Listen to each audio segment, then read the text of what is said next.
Coach Kelly. Okay. All right, folks, thank you for being here. This is the first of 2 press conferences we'll have today. Open up the floor right now for Coach Chip Kelly. Andy Anders, 11 Warriors. Notre Dame mixes in a lot of man coverage, probably heavier than other teams you guys have played recently. Just are you guys, get you excited to get your receivers in those matchups and see that look against Notre Dame? Yeah, Al Golden does a great job at that defense. They mix and match their coverages. I think they're one of the top pass defenses in the country. And it shows, I think they're really well coordinated. Their front and their back end work really, really well together, and that's a challenge that we're going to have on Monday night. Folks, we do have a number of people on Zoom as well that I'm going to try to get to, so I'm going to have to limit you to one question, at least for starters. Pat Murphy, 24/7 Sports. Chip, when you looked back at the Texas game, what were they doing in your more technical eyes to kind of cut down on what Jeremiah was able to do? Obviously, Carnell got free on that a couple times, but just what was successful about Texas's secondary? Yeah, I think they rolled some things to Jeremiah, to try to take him away. There's some bracket coverages and guy inside, guy outside, guy over the top. And Will did a great job of diagnosing what they were doing, and I think Cornell had a huge game for us. Meck had 5, Carnell had 7. I thought the tight ends, the combination of G and Will did a great job, and then obviously the back out of the backfield. So the beauty of what we have here is that we have more than one weapon. So I think the quarterback has to make really good decisions on what they're trying to take away and then adjust accordingly, and I think Will did a really good job of that. So Austin Moore, podcast. Chip, did you say that you gave Will a hard time over the headset after he tripped on the fourth down run? I could have. You don't have to tell me what you said. How much is that? Can you normally lighten the mood? Is it always just a play call straight in? What are the communications like? Because he can't respond. He can't respond, so I can say whatever I want. It's kind of like being married. It's reversed. Not my experience, yeah. Reversed. So Do you take that opportunity much to maybe ever lighten the mood, or? it all depends on the situation. I can't really pinpoint one thing or another. It was just, that was a huge play for us. It was 4th and 2. We had to convert, keep the drive alive. I talked to him, but it wasn't the next play. It was, in between series, we had an opportunity to chat about that. So, because we still had to go down and score. So, Thanks. Rob Aller, Columbus Dispatch. Yeah, hold on. I got to finish texting his wife what he just said. Big picture. Are you happy for what's happened to Ryan Day after what he's gone through? You guys are friends. You guys are close. Just can you speak to? I know coaches sign up for the deal, but you got to be really happy for him.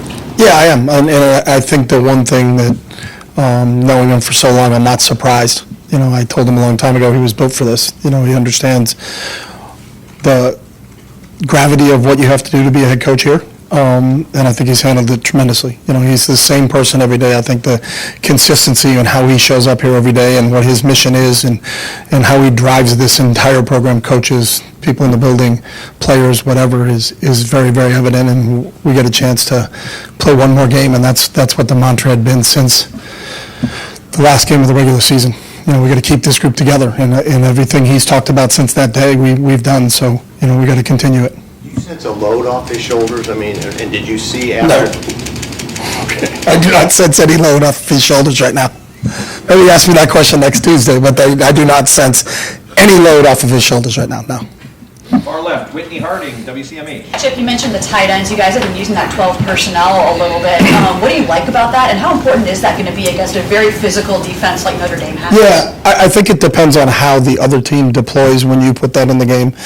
So there's always a response to, we put a personnel grouping in, they have an opportunity to match that personnel, they have an opportunity to say, hey, we're going to play it in this grouping, and then do we think that matchup is favorable to us or is it favorable to them? So, I think when you look at how Notre Dame does it, they're good, and I think that would be an interesting matchup along with our 11 personnel and along with some of our other personnel groupings, and that's part of the game that goes on within a game. So, but we'll see how they decide that they're going to handle it, and then if it's how we thought it was going to be, then maybe we'll continue that. But if it may not be what we thought it was going to be, and then we say, all right, then that's not probably a personnel grouping we're going to use today. Stephen Means, Cleveland.com. You guys have been rotating Luke, Austin, and Tegra at those guard spots for the 2 games. I think Luke played every snap at left guard, just seeing him in extended snaps, how do you think he graded out? I think Luke did a really nice job. I think part of the rotation part was Austin was banged up a little bit, so, how much could we get from him? And he's a warrior and gave us everything he had. So those decisions on the reps of what we're going to do with those guys will be based upon, where's our health when we get to next Sunday and Monday when we start to talk about depth. But I thought Luke, with extended playing snaps, did a really, really nice job. Dom Taveri, WBMS. Coach, they pride themselves on defense, ranked second in the country behind Ohio State. Just how big of a challenge is it? And when you have a defense, you can be in a game, can't you? Yeah, obviously. And I think both teams have proven that, and that's why we're here. But they do an outstanding job, and they've got some real veteran leaders. Cross and Kaiser, I think, have been there. This is year 6 for both those guys. Watson, the secondary, has been around for a long time. So they've got depth, up front, second level, and third level. They're really smart. You can watch their communication that goes on during the play, and you can see how in tune they are to what the coaching staff is asking them to do. So that's a huge challenge for us on Monday, going up against a really, really well-coached defense that has some really, really good players that have played a lot of football. I think both teams have guys that have played a lot of football, and that experience has shown through the playoffs. Spencer Holbrook, Letterman Row. When you see Will make the mistake they made on the first drive of the second half, trying to get the ball to Jeremiah, is that like an aggressive mistake for Will? And when you're trying to get the ball to Jeremiah and trying to involve your best player, like, you're not excusing something like that, but is there almost like, okay, like, we were trying to get the ball there, like, kind of understand why he did what he did? Yeah, he just didn't see the linebacker underneath in the coverage. He read the top of the coverage really well. He didn't see the underneath part of the coverage. So we discuss it just like we normally do between each series about what just transpired and then what are we going to do next. And the one thing about Will is he owns everything he does. Because if you don't own it, then you're going to make the same mistake again because you don't realize how you did it. And he knew right away. He just didn't see the linebacker.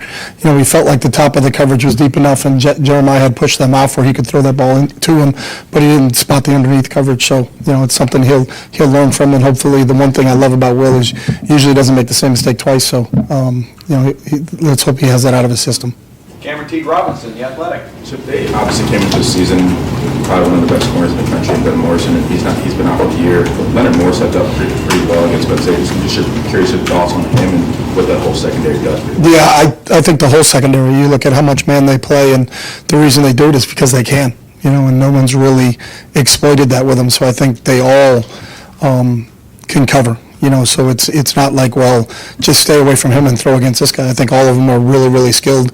And I think how coordinated it is with the whole group, that they all have an understanding of where they're supposed to be, when they're supposed to be there, and they do a really good job with it. So I know they did lose a corner early in the season, but they've seemed to just continue to roll on defense, and the statistics will show you that. Dave Holmes, WSYX. Yeah, Chip, all year when you're prepping a game, there's another game, 7 more games down the road. This is the last one, win or lose. I'm curious, does that change anything in preparation, play design, snap distribution? Is there anything different about knowing that you have no games left after this? That's a good question. I don't think we've talked about that one yet, but we certainly don't save things going into games saying, hey, this is a really good deal, let's not run it because we want to run it 3 or 4 games down the road, because you don't know who you're going to have and what you're going to do. You make your decisions based upon the personnel that's available that week, and then what's going to help you win that football game, and those are the same decisions that are being made now. So snap count going into a game, we don't really talk about that. The only time that ever comes up is when you're up and you're starting to think about substituting. So if the score is 42-7 in the third, when are we going to get Donnie out, and when are we going to get Seth out? Because you'd hate to lose a guy when the score is 42-7, in a game, because we do have multiple games to play after that. But that's the only time we've really talked about that. Dylan Davis, Delaware Gazette. After the game, Ryan, talking about that screen, said it was something that was so far from his mind, he's not even sure why you guys even practiced it. What went into the decision to dial that up there in that situation? Well, honestly, there was 29 seconds to go in the first half, and we were on our 25-yard line. So let's see if we can get something here on the first play. If we can, then we'll get into 2-minute mode. But if we can't, then you're probably going to take a knee and go in at halftime. So we thought it was a safe play to run and see if we could pop something. And obviously it worked. But it worked because Trey's a pretty good player. So if you can get him into open spaces like we did, he can stick his foot in the ground and get north and south really, really fast. Noah Weisskopf, The Lantern. How have you seen Jeremiah respond to the game that he had? What do you think that says about just his maturity at his age? Yeah, he's been great. We practiced yesterday, and he was flying around, excited about the opportunity to go play in the national championship. So he's always a forward-looking guy. What's next? What's the next challenge? And what do we, what do we get to do? And that's kind of what his mindset has been like. And that does speak to his maturity because he's always, what's the next challenge? And I think that's one of the things I love about him. Over to the right, Adam King, WBNS. Kind of twofold. What was your reaction to Jack's touchdown? Okay, sorry. What was your reaction to Jack's touchdown? Oh, just excited. I mean, in that situation to be where that drive was, it's first and goal from the 1, after back-to-back penalties, and then, you're in a one-score game, they're tying it up, and we're talking about when we get the ball back, how much time is left on the clock, and then what can we do in regulation, and then for that whole series of plays, just kind of watching them unfold and what happened, but for Jack and the impact that he has on this program, and to see that whole thing kind of just, it was kind of a storybook happening right in front of you, but it was, anytime our defense can score or we can return punts for touchdowns, offensive guys get really excited. Joey Kaufman, Columbus Dispatch. How much, or if at all, have you watched last year's game against Notre Dame? And is there anything they did in their coverage of Marvin, because they only had 3 catches that game, that would be applicable to how they might try to take away Jeremiah? I don't think we looked at it that way, but we looked at that game, and then we looked at every game they've played this year. So, they've played man in every game they've played, so it's not like they're doing something special in one game over another game. So, and they've played some good receivers. There's some teams they played that have some really talented receivers, and they've done a great job against everybody, whether it's Louisville, SC, people that throw the ball all over the place. They still have done a great job in coverage, and the numbers will tell you that. So, we got to be prepared for all coverages, and that's the other thing they do. They don't just play one coverage, so they're going to mix it up. They try to keep you off balance. They try to keep the quarterback guessing. They bring different blitzes and attack your pressures in a really good manner. I think Al's background as an NFL guy, being with the Lions and being with the Bengals, has really shown there's a lot of NFL concepts that he's running there, and their players do a great job of adjusting on the fly too. So because people try to confuse them and line up in different formations and move and things like that, and they always seem to sort it out. So. Dave Biddle, 24/7 Sports. Chip, there's like this narrative out there that I've heard from people that Ohio State wouldn't be here if they didn't lose to Michigan. I'm curious to get your thoughts on that the Michigan game woke you guys up or got you motivated or made you angry. Do you agree with that, or do you think that's nonsense? I've learned a long time ago as a coach that I'm not into narratives. So, I think we live in a week-to-week world, and that's how we've always approached things. And I think our week-to-week is just, it's the beginning of the week, and what do we do on a Monday? What's a Monday look like? What's a Tuesday look like? What's a Wednesday look like?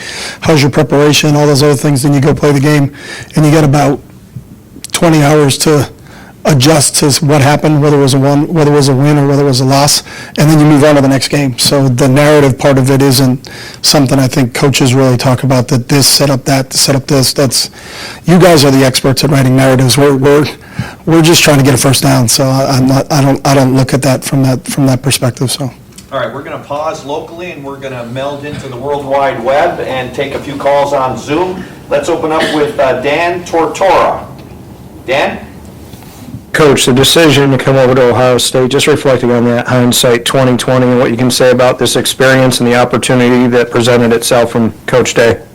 Yeah, it's been awesome, and I think just really you think about as a coach the day-to-day, so your ability to, what it's like every day you're in the Woody and to be with this staff and everybody that's in this building, and then to be around these players on a daily basis is it's what's made this thing really, really special. So excited that we get an opportunity to be together for one more week, because this is an extremely close-knit group. I think the connection from the players to the coaches and players to players, coaches to coaches is really kind of special, and one of the reasons that we've had the success that we've had. So we're going to enjoy these last couple of days here in the Woody, and then get on a plane and go to Atlanta and play a game on Monday night. We'll go to Kirk Bowles. Kirk? Yeah, Chip, on the Jeremiah Smith thing, I don't know if your game plan called for him to be a All-American decoy, or did Texas just do anything special to take him out of your offense? Yeah, Pete and his staff did a really good job on the defensive side of some bracket coverages on Jeremiah, and I think Will really recognized it. That's why Cornell had a bigger game.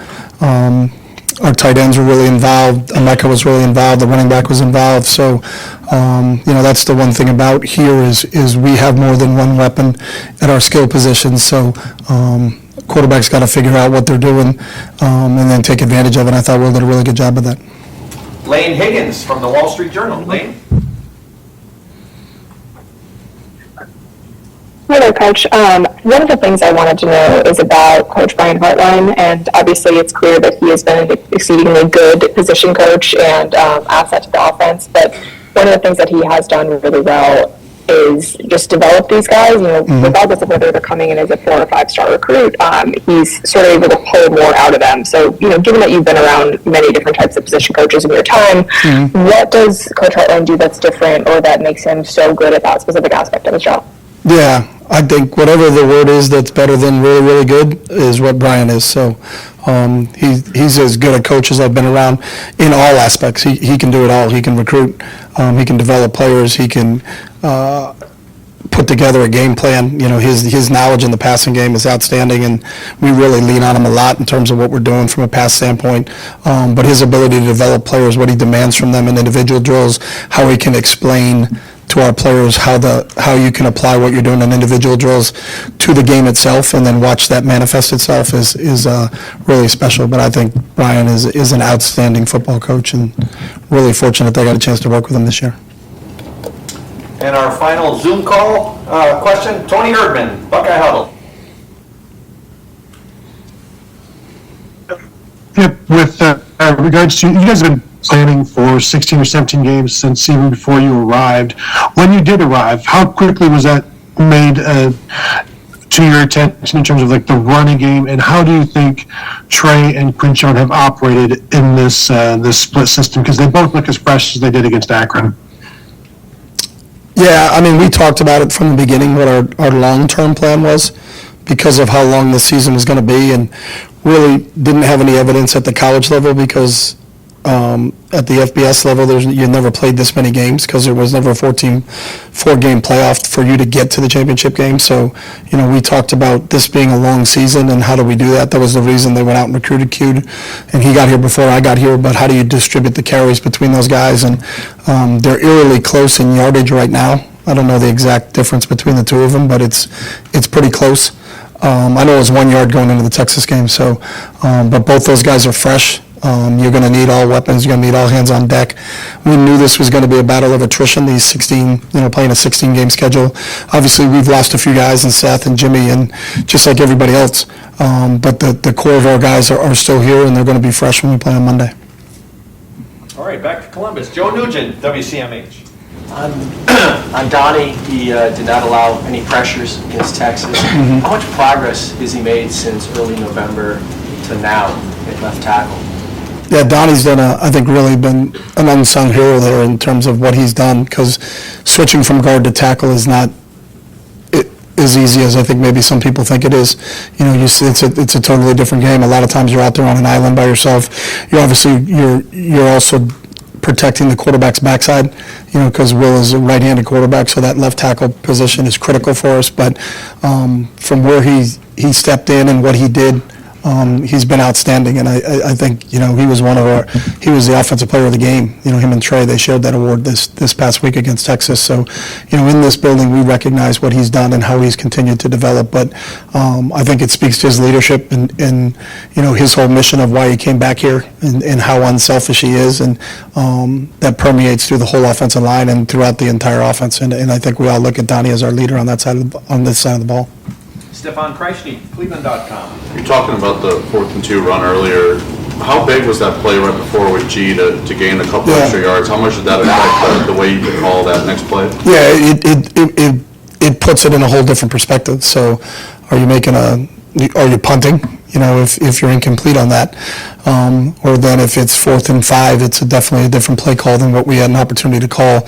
So when you get into 4th and 2, you have the ability to run it or throw it to potentially pick up the first down. So that was big, and I think sometimes you look at games and look at plays that are, sometimes they go unnoticed. But his effort, because he got hit, and the yards he made after contact to put it into 4th and 2 was huge. But that's G, and he's done everything since I've been here to just whatever it takes for us to win a game, and whatever role you want me to play, I'll play it. And again, one of those senior leaders that has really stepped up in a critical situation. Bill Landis, Kings of the North. Chip, last couple of games, there's been a little uptick for Quinshon in yards after contact. Hit that nice block on the ball you got to Travion. He was kind of ping-ponging off people on those touchdowns he scored. What does his physicality bring to your offense? And I guess what's it say about him that he's bringing that mentality even though he's not getting the ball 25 times a game? Yeah, and I think he's brought it all year long like that. You look at the run he had in the Marshall game, with the unblocked linebacker, comes to mind right away, and a couple of the other physical runs that, where he set the tone, and I think our players kind of expect that from him, whether he's blocking or whether he's carrying the football. But you got to have a physicality, to win the whole thing. You're not going to win it by being a passive group, and I think it just sets the tone and shows everybody else that, what those guys are going to do. You look at his block on Trey's run on that play on Friday night against Texas was reminiscent of the block that Trey had for him against Penn State. I think that it speaks volumes to both those guys that whether they're blocking for each other or they're carrying the football in a critical situation down in the red zone, we can count on their physicality and that they're going to deliver a blow to the defense, whether it's as a blocker or as a ball carrier. Dan Hope, Lebanon Warriors. Chip, when you just evaluate what Will's done this season as a whole, what's impressed you most about what he's done to get you guys to this point? I think his leadership and how he'd grown into that role organically. Obviously, almost everybody on offense besides Q and him were already here, and so to come in and just go to work, and I think the players respected his work ethic and the time he put in, and they watched him grow and develop, and the football player he was when they first saw him in the spring to the football player that he is right now. You can see him growing in leaps and bounds. He fit in great with all of his teammates, but they noticed the things behind closed doors, how hard he works at the game, how much he studies football, how he puts ourselves and gives us an opportunity, because he handles a lot of checks for us, and we do a lot of things at the line of scrimmage because he can have that on his plate and he can handle it. And I think his decision-making has really allowed us to do a lot of different things, both run and pass-wise in games. So watching him continue each week we can put more on his plate, and so we're never going to be a play behind because he can put us in the right situation, has really been a joy as a coach to watch him do that. Bill Rabinowitz, Columbus Dispatch. When you guys lost Josh and Seth, most people probably thought you guys were in a lot of trouble. What was that a narrative? Yes, very much so. I'm learning. Thank goodness we were just day to day. What did you do, and Justin and Ryan and the players do to kind of get it together and not be a liability? It's schematically, mentally, whatever it might have been. Yeah, I think it's a combination of all of it. When you now have different players, different personnel pieces in there, what do they do well, and how do we actuate that? And then how do we kind of protect maybe what a weakness is on those guys, because you got two different guys in there. So, it wasn't at the same time with both those guys. So there was a transition there for a little bit when Jimmy went down and Donnie moved out and Carson jumped in at guard and Seth was still there, really kind of running the show, and I think kind of helped us weather that storm initially. And then when we lost Seth, bumping Carson in, and then starting to rotate the guards, it was a whole nother thing. So, kind of two separate things, but I think Justin deserves a ton of credit for what he did and how he worked with all those guys, and I think they got a really good understanding of what we're trying to get accomplished, and I think our job is, to try to put them in position to make plays and then let them go play, and I think they've done a really good job of that. So, that speaks to the depth of this team. We knew it was going to be tested when you play this many games, but the fact that we could weather that speaks to really how that whole line and the cohesiveness of the entire group. So. And finally, Tim May, Letterman Row. Hey, can I ask just two fast Number one, following up on that, Justin Fry told me that one of the things that stood out to him was the way Will stepped up in a leadership way with the offensive line when Seth went down. Mm-hmm. You were out there on the practice field or wherever it happened and stuff, but what did you notice from that dynamic also of a quarterback literally taking ownership of a situation there and instead of hanging heads going the opposite direction. No, I think it's a good point. I think one of the things Will is conscious of, what's going on. He's very aware. And so not only did we lose a great player in Seth, we lost a great leader in Seth. So, there was a little bit of a vacuum from a leadership standpoint. And so Will did a great job. And I think between Will and Donnie, those are the two real leaders, those guys up front, and bringing those other guys along with them. So that was evident to us after Seth went down, both Will and Donnie kind of stepping up and filling that void with losing Seth, because Seth was such a great leader for that group up front.